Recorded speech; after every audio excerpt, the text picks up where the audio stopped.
situation that's going on where there seems like there's a serious imbalance between the U.S. and Europe. I like to say it this way: Europe is Trump's bitch, and what I mean by that is Trump has put on sanctions, not sanctions, but tariffs on European goods to the tune of 15% coming into the America, 50% on aluminium and steel products.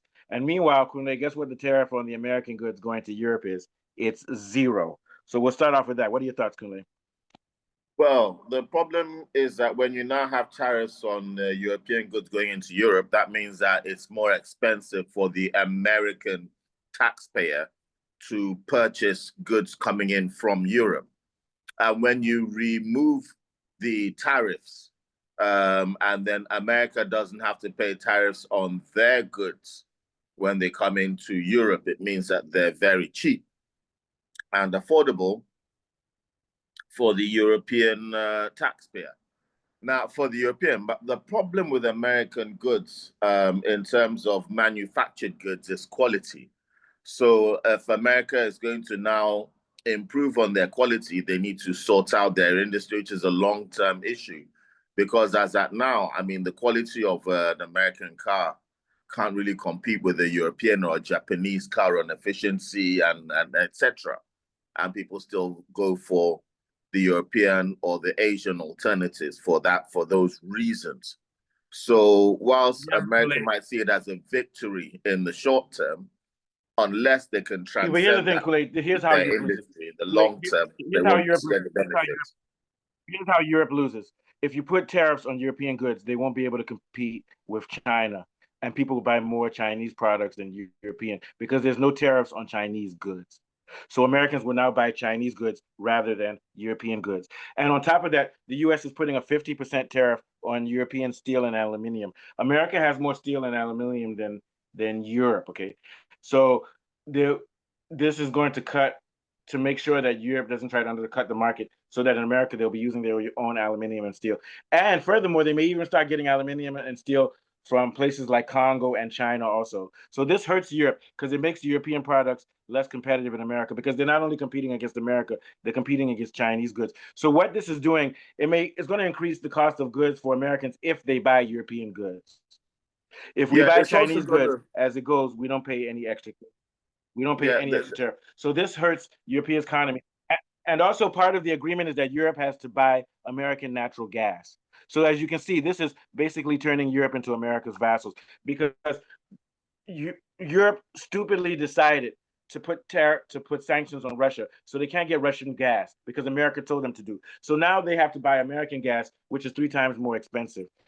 So what I'm saying is that this is basically bleeding Europe's economy, and it's going to cause a war in Europe because we know that when Europeans start having living wage problems, things like what happened in World War I and World War II happened, it's going to push them more to try to fight with Russia or someone because they're going to look for someone to blame for their economic crunch, especially when it comes to the natural gas because it's part of the tariff. Why would you sign a tariff and say that you your goods going to America have to be taxed, but America's goods going to your country don't have to be taxed?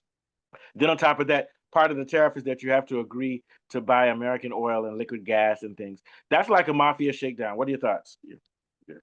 well, if this breaks Europe's back, Europe might end up going cap in hand to BRICS and Yes, to Russia and China, and then that would mean yes, that okay, Europe has lost out in terms of influence, and China and America have increased their trade in order to compensate for what Europe has lost. That's a benefit to yeah. China. And then China has now, and America has now lost a potential economic ally, which it could usually dominate, who has now left America to join China and Russia in a larger common market. Thus, meaning ultimately, if America wants to influence the global south and BRICS, it would be more difficult because it's lost the European common market, which is at the end of the day the biggest market in the world, actually. Yeah, So but that I would think be a part of this loss to agreement, America if it did indeed I know decide the to angle that you're looking at. crush Europe like that. Yeah, yeah, the angle you're looking at is how it's bad for America, but forget about that part. I'll address that. This is bad for Europe as long as Europe continues to take a negative stance between Russia and China. If Europe Yes, decides Yeah, I'm not and disagreeing with you. yeah, I'm not disagreeing with you. I'm saying there's that a what Europe way. will now do to survive is move away from America and will be pushed into the arms of BRICS, But the question is, Russia, and will they do China it? And if they by do it, that that means force. yeah. That's what I'm saying. But here's the question. Here's the question: will they do it? And if they're going to do it, they need to stop antagonizing Russia because they're saying that they want to spend 5% of their GDP to arm up against Russia. So that's not going to be consistent if they need Russia's help economically. They're going to have to back down to do that. Now, the next thing is that no matter what, Europe is always going to be a second-class continent when it comes to resources. They don't have resources. They're losing their grip with African resources. So even if they have to shift and become part of BRICS, it just means that now they're BRICS vassal rather than America's vassal. Because what are they going to trade with BRICS countries? What do BRICS countries want from Europe? They just want Well, them as a customer. So there's still going to be a trade imbalance, so, which is not so bad. So, but the reality is that Europe was built off of African wealth. And if you take away African wealth, Europe is a minor power on the world. If you look at the classic European countries like Italy and Spain, their economies are okay, but they're not imperial. They just do their agriculture and take it. So what I'm trying to say is that at the end of the day, Europe will survive if they join BRICS, but they just have to humble themselves and realize they are not a world power. What are your thoughts?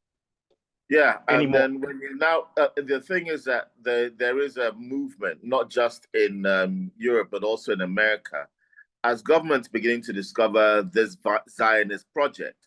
And there is a link between Ukraine and the animosity between Russia and Europe regarding that Zionist project. And Yeah. if these politicians are pushed out of European politics in the way that America is setting itself to push them out as well, then you are opening the path for reconciliation with Russia and Western Europe in order for them to rush into the loving arms of BRICS, because that is another road to peace. Because if they're able to remove the Zionist project from European politics, then there is nothing to stop them from doing so. And again, this doesn't really help America if it wants to influence the world in the way that it has. Doesn't necessarily hurt America economically. It doesn't necessarily mean that America is going to be poorer for it. They may still continue to succeed because China does have a general Commonwealth project where everyone makes money anyway. But it will mean Yeah. that if America wants to exert its influence over the world in terms of military and economic force, it's reduced because it's now lost Europe and it's on its own Yeah. to face BRICS. That's what I'm saying. Well, here's the thing.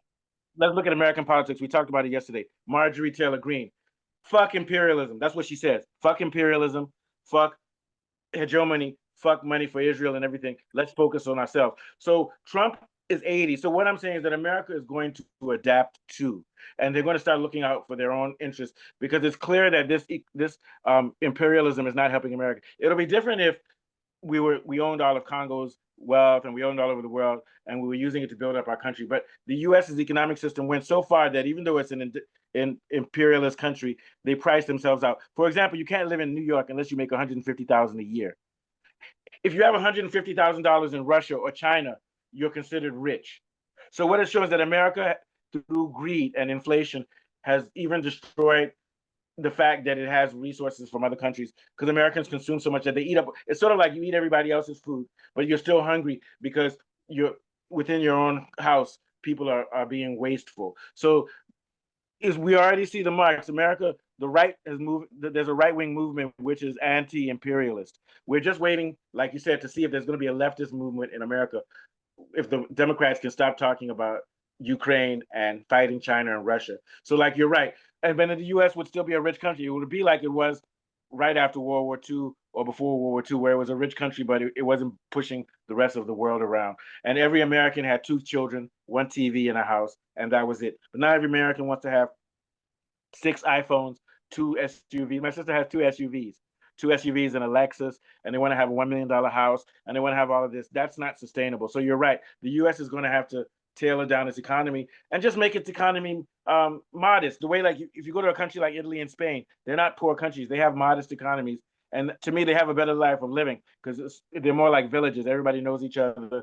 The food is natural. You don't go to big grocery stores. You go to like little delis, and you're like, Papa Gino, how's your daughter doing? You know, that type of village like of Europe. Where in America now, you're like, I don't even know my damn neighbors. I'm gonna call Uber to bring me my groceries. I'm gonna pay $15 to have Uber bring me a $2 hamburger. That happened to me. I ordered a cheeseburger from McDonald's, $4. By the time Uber brought it, it was $20. That has to go. What are your thoughts, Kool-Aid? Yeah. Yes, well, let's see what happens as the governments of the West move away and try to regain control from the Zionist projects that they're facing, and then see how the tide will roll. Because I don't even know how the dice will land when that happens. It's a brave new world because there'll still be problems in it. It's been an exciting Yeah. day of Quite a big problem. politics and seeing how the revolutions might continue to Oh, yeah, we still evolve have one within more. them. We still have one more thing.